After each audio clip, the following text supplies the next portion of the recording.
If you like this video, please give it a thumbs up, comment, and subscribe to my YouTube channel, as well as follow me and subscribe to me on all my other social media platforms.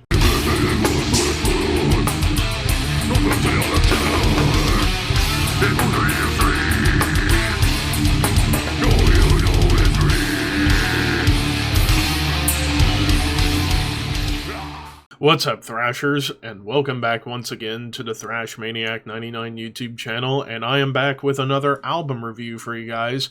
Today I am talking about, well, a supergroup that I don't think a lot of people in the metal world know about.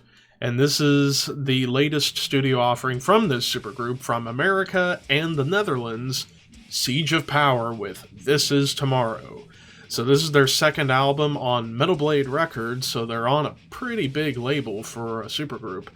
Now, I keep saying supergroup because listen to the roster of members that are in this band. You have on bass, Theo van Ekelen, formerly of Thanatos and Hail of Bullets, currently in Grand Supreme Blood Court.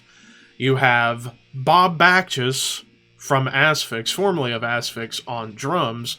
Paul Bayans, currently in Asphyx and also in Thanatos, and formerly of Hail of Bullets, on guitars. And then for vocals, the one and only Chris Reifert of Autopsy.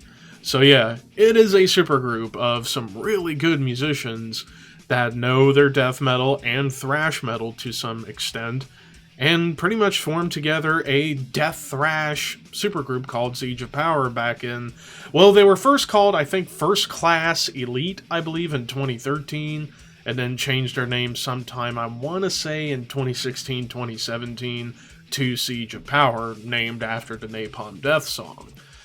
Now, this is their second album. I actually haven't checked out their debut yet, but I might here soon.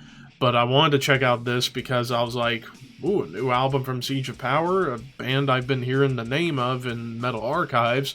Why don't I check it out? And, well, to put it bluntly, this is some fun death thrash that even has some doom attached, and we'll talk about those. But yeah, you start off with Force-Fed Fear, and this is one of the principal examples of what this album's able to accomplish for certain tracks, and that's combine thrash metal riffs and speed with some death metal chugs.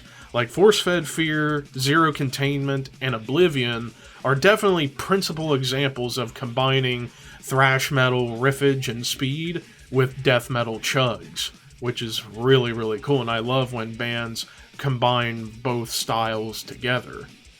So yeah, those were the most thrashy tracks. Same with the track Ghost of Humanity. And this song particularly is very unique because it's like the first half of the song revolves around like a dark, clean melody.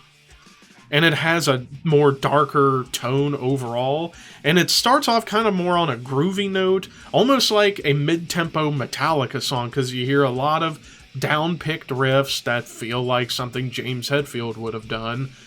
And then the second half of the song gets more into full tilt thrash metal, pretty much. So yeah, those four songs have their thrash metal bits to them. And then you get other tracks like Sinister Christians, The Devil's Grasp, and the title track, where you get these like... or no, not the title track. What the hell was the name of the track before it? Oh, dear Lord, why do I forget these things? No Salvation. Those were the songs that I was thinking of. So yeah, Sinister Christians, The Devil's Grasp, and No Salvation have more of like a hardcore or speed metal influence to them, because it's pretty much mostly revolved around D-beat stomps, or just some fast D-beat moments. Like the riffing feels like speed metal on these tracks, but you do get a couple of like little hardcore bits thrown into the mix. But yeah, those songs were very fun in their own way, just to say like, hey, we can get downright speedy, kind of like some speed metal bands, but mix it in with death metal. And then you get a song like Scavengers, which is far more groove-laden, very similar to Bolt Thrower to some extent. And then again, a lot of these lyrics, for the most part, like some of the lyrics are very much kind of centered around like destruction and war and hatred. similar to Bolt Thrower. And then, also with the song The Devil's Grasp, continuing on that speed metal factor, is that there's the rhythm of this track and some of the riffing and like the lyrical patterns kind of reminded me a little bit of Iron Fist by Motorhead. Yeah, second review in a row I'm bringing up Motorhead, but if you listen to The Devil's Grasp, like you hear some of the riffing elements, the rhythm, and how the lyrics, like the well, not the enunciation, but like the phrasing and the patterns with the vocals, feels like Iron Fist to me. But then you get to the other tracks on the album, like As the World Crumbles, Deeper Wounds, and the title track, This Is Tomorrow. These are very much like just death doom songs, very much in the vein of Autopsy and Asphyx, which should come as no surprise considering you got members of both bands in this band. So it shouldn't come as a surprise that they would add in a little bit of like those bands' styles into a track or two or three on this album. And even with the title track, it's very much almost got some somber atmosphere on top of that, almost like telling the dark tales of war and destruction in like a somber, depressing mood, or in a sense of feeling sad and down and filled with sorrow.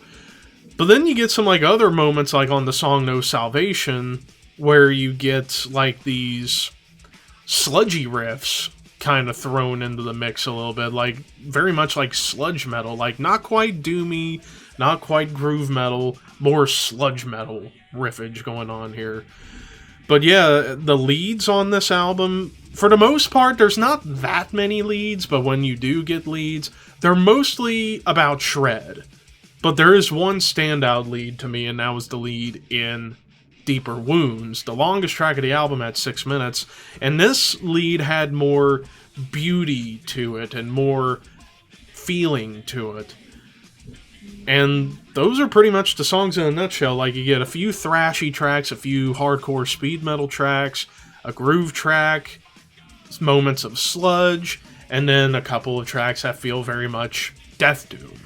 But for the most part, I would still call this like a death thrash speed album, but with a few moments of doom thrown into the mix. The production is very gritty and gruff, kind of like sitting in between like an Autopsy production and a modern Asphyx production. Like, feels like it's somewhere in the middle when it comes down to the production. The bass is very grisly sounding.